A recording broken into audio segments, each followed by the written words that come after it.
नमस्कार, कसे आहे तुम्ही सर्व? आशा करते मजेत असणार. स्वागत आहे तुमचं माझ्या यूट्यूब चॅनलवर. आज मी सकाळी सकाळी स्वयंपाकाला लागली होती. सकाळचे 8 वाजत आहे आणि मी स्वयंपाक करत आहे.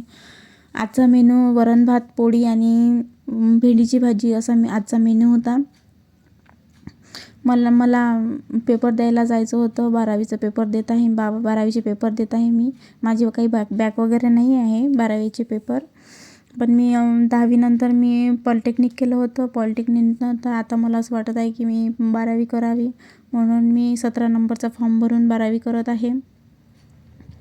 आता माझी एक्झाम आहे 12वीची. आजचा माझा पहिला पेपर होता आणि मला स्वयंपाक वगैरे करून जायचं होतं, कारण चिकूला वगैरे तयार वगैरे करून पण ठेवायचं होतं. म्हणून माझं घाईघाईत सगळे कामं चालू होते.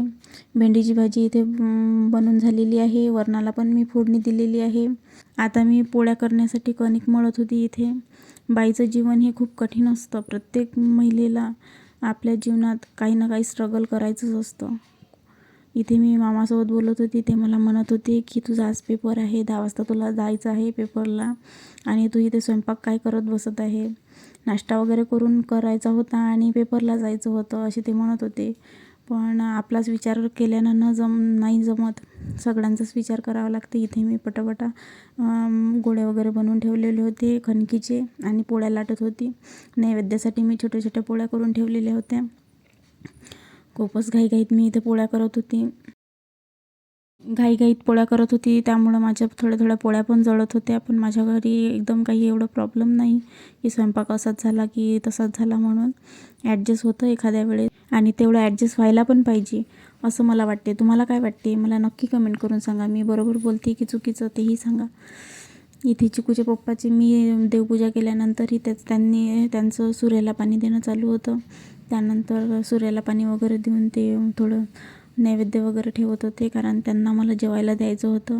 ते पण माझ्यासोबत सेंटरवर येणार होते मला एक्झाम सीट वगैरे बघून देण्यासाठी.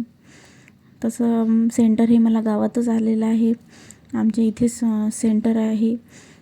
इथेच पेपर दिले जाते 12वीचे आणि 10वीचे. मला भीती पण खूप वाटत होती पेपरला जायची. कसं होणार, काय होणार, काही कळत नव्हतं. अभ्यास तर एवढा झालेला नव्हता. जसं रेग्युलरमध्ये अभ्यास होतो तसा माझा अभ्यास झालेला नव्हता. पण शेवटी काय करणार, पेपर तर द्यायचेच होते. माझी खूप इच्छा आहे की मी पण, माझा मुलगा उद्या चालून जर का मला विचारेल की तुझं काय एज्युकेशन झालेलं आहे मम्मी, तर मी त्याला काय म्हणणार, 10वी नंतर फक्त पॉलिटेक्निक केला आणि बस तिथेच थांबली, असं तर नाही करायचं. मला असं नाही सांगायचं आहे त्याला.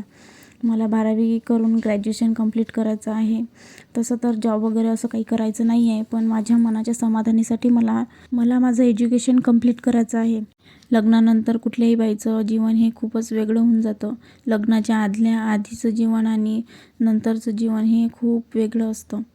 लग्नाच्या आधी आई सगळं करून देते, पण लग्नानंतर आपल्याला सगळ्यांचं करून द्यावं लागतं. लग्नाच्या आधी आईच सगळं सांभाळत असते, त्यामुळे आपल्याला काही टेन्शन नसतं. पण लग्नानंतर आपल्यालाच सगळं काही सांभाळावं लागतं. पोळ्या करून झालेल्या आहे. साफसफाई करून मी आजचा व्लॉग इथंच संपवते. भेटूया आपण पुढच्या व्लॉगमध्ये. बाय.